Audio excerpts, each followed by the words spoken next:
میں نے وہ عارضی خوبصورتی بھی اپنے چہرے سے دھو ڈالی۔ میرے دمکتے کپڑے اسے پسند نہیں آتے، میں نے وہ بھی بدل ڈالے۔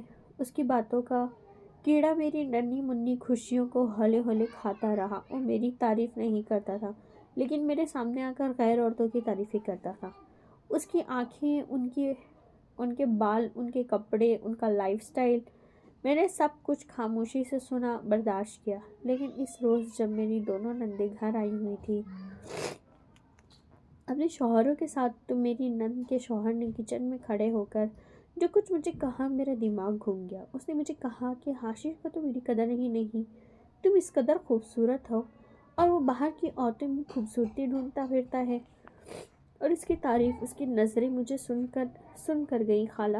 میں جہاں کی تہاں رہ گئی۔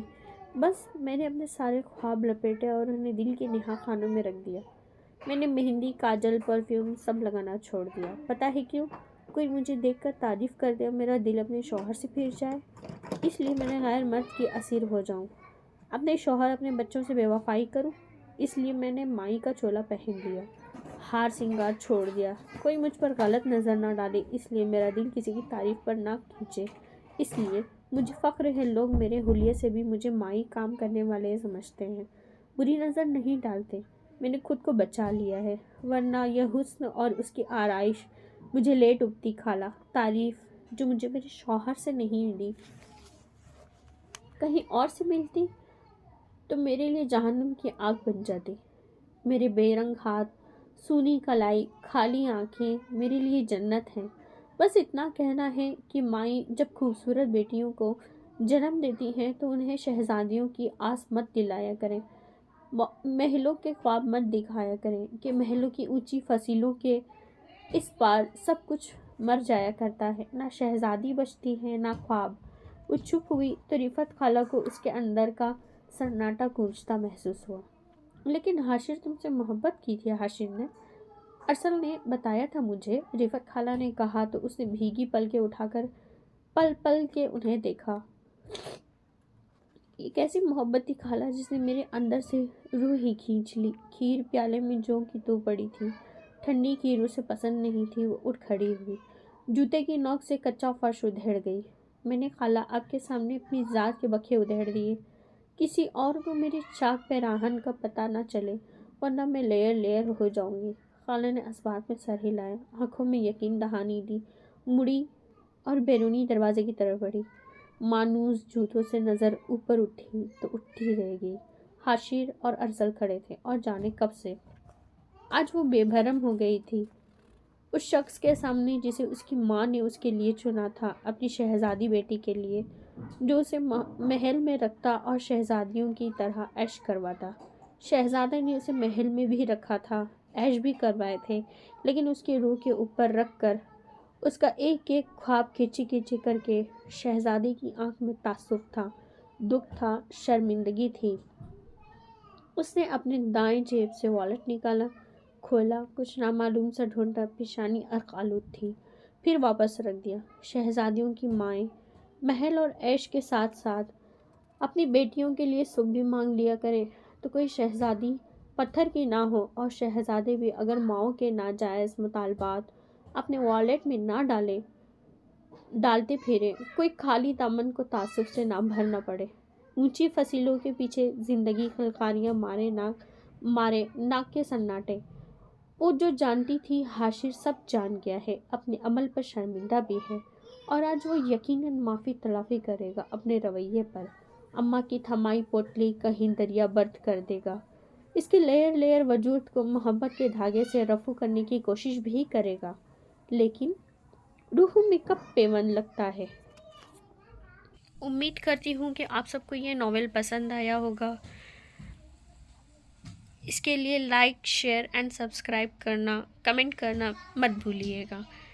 چلیے ملتے ہیں پھر دوسرے ناول میں، تب تک کے لیے اللہ حافظ۔